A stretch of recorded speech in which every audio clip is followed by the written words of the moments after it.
അങ്ങനെ big Boss Malayalam season 6ലേക്ക് അടുത്ത challenger ആയിട്ട് എത്തുന്നത്, അല്ലെങ്കിൽ ബി ഹോട്ടലിലെ അടുത്ത ഗസ്റ്റ് ആയിട്ട് എത്തുന്നത് ശ്വേതാ മേനോനാണ്. 100% ഉറപ്പായ ഒരു അപ്ഡേറ്റ് തന്നെയാണ്. ശ്വേതാ മേനോൻ ബിഗ് ബോസ് ഹൗസിലേക്ക് വരുന്നു എന്നുള്ള കാര്യം നിങ്ങൾ ഒരുപാട് പേര് ഇതിനോടകം തന്നെ അറിഞ്ഞു കാണും. എന്നാലും ഒഫീഷ്യലി കൺഫേംഡ് ആക്കിയിട്ടുണ്ടായിരുന്നില്ല. ഈ ഒരു സമയത്ത് ശ്വേതാ മേനോനെ ഒഫീഷ്യലായിട്ട് കൺഫേം ചെയ്തിരിക്കുകയാണ്. ഉടനെ തന്നെ Shweta Menon Big Boss Malayalam season 6ലേക്ക് ഗസ്റ്റ് ആയിട്ട് എത്തുന്നതായിരിക്കും.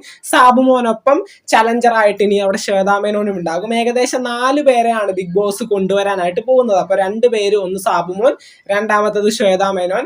ഇനിയും 2 പേര് വരാനുണ്ട്. അവരാരൊക്കെയാണെന്ന് അറിയില്ല. സാബുമോൻ എന്തൊക്കെയായാലും നല്ല രീതിയിൽ തന്നെ ഗെയിമും കാര്യങ്ങളൊക്കെ മുന്നോട്ട് കൊണ്ടുപോകുന്നുണ്ട്. കുറച്ചുകൂടി എന്റർടൈനിങ് ആയിട്ടും പവർ ടീമിനെ കുറച്ചുകൂടി ഫോക്കസ് ചെയ്താണ് ഗെയിം മുന്നോട്ട് കൊണ്ടുപോകുന്നത്. പവർ ടീമിന്റെ പവർ എങ്ങനെ ബിഗ് ബോസ് ഹൗസിൽ ഇംപ്ലിമെന്റ് ചെയ്യുക, എന്തൊക്കെ പവറുകൾ ഉപയോഗിക്കുക, ബിഗ് ബോസിനോട് ഇനി എന്തൊക്കെ പവറുകൾ ചോദിച്ചു വാങ്ങാനായിട്ട് പവർ ടീമിന് സാധിക്കും, ഈ കാര്യങ്ങളെല്ലാം കൃത്യമായിട്ട് സാബുമോൻ പവർ ടീമിലെ അംഗങ്ങൾക്ക് പറഞ്ഞു കൊടുക്കുന്നുണ്ട്. കാരണം പവർ ടീമിന് പവർ ഇല്ല എന്നുള്ളത് ആദ്യത്തെ ആഴ്ച മുതൽ നമ്മൾ കേട്ടുവരുന്നൊരു കാര്യമാണ്. അപ്പൊ അതൊന്ന് ശരിയാക്കാനായിട്ട് സാബുമോൻ ശ്രമിക്കുന്നുണ്ട്. അപ്പൊ തീർച്ചയായിട്ടും അദ്ദേഹത്തിന്റെ എയിമും അത് തന്നെ ആയിരിക്കണം. ഇപ്പൊ ശ്വേതാ മേനോന് കൂടി വരുന്ന സമയത്ത് തീർച്ചയായിട്ടും ഗെയിമും കാര്യങ്ങളൊക്കെ കുറച്ചുകൂടി ഇമ്പ്രൂവ് ആക്കാനും മറ്റുള്ള എല്ലാ കണ്ടസ്റ്റൻസിനെയും ഗെയിമിലേക്ക് 100% ആക്റ്റീവായിട്ട് കൊണ്ടുവരാനും ശ്രമിക്കുമെന്ന് തന്നെയാണ് തോന്നുന്നത്.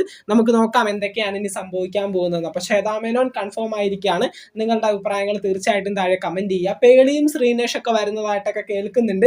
അതിനെപ്പറ്റി നമുക്ക് അപ്ഡേറ്റും കാര്യങ്ങളൊക്കെ ഒന്നും കിട്ടിയിട്ടില്ല. ഇങ്ങനെ സോഷ്യൽ മീഡിയ പ്ലാറ്റ്ഫോമുകളിൽ ഇങ്ങനെ ഓടി നടക്കുന്നുണ്ട് പേളിയും ശ്രീനേഷ് ഒക്കെ ഒന്നിച്ചു വരുന്നു എന്നുള്ളത്. അങ്ങനെ വരികയാണെങ്കിൽ അടിപൊളിയായിരിക്കും.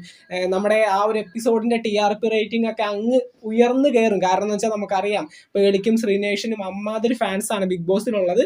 അപ്പോൾ നമുക്ക് നോക്കാം ബിഗ് ബോസ് മലയാളം സീസൺ 6ന്റെ പുതുപുത്തൻ വിശേഷങ്ങൾക്കായിട്ട് നമുക്ക് വീണ്ടും കാണാം. ചാനൽ സബ്സ്ക്രൈബ് ചെയ്ത് സബ്സ്ക്രൈബ് ചെയ്യുക. വീഡിയോ ലൈക്ക് ചെയ്ത് കാണുന്നവർ ഒന്ന് ലൈക്കും കൂടി ചെയ്തേക്കാം.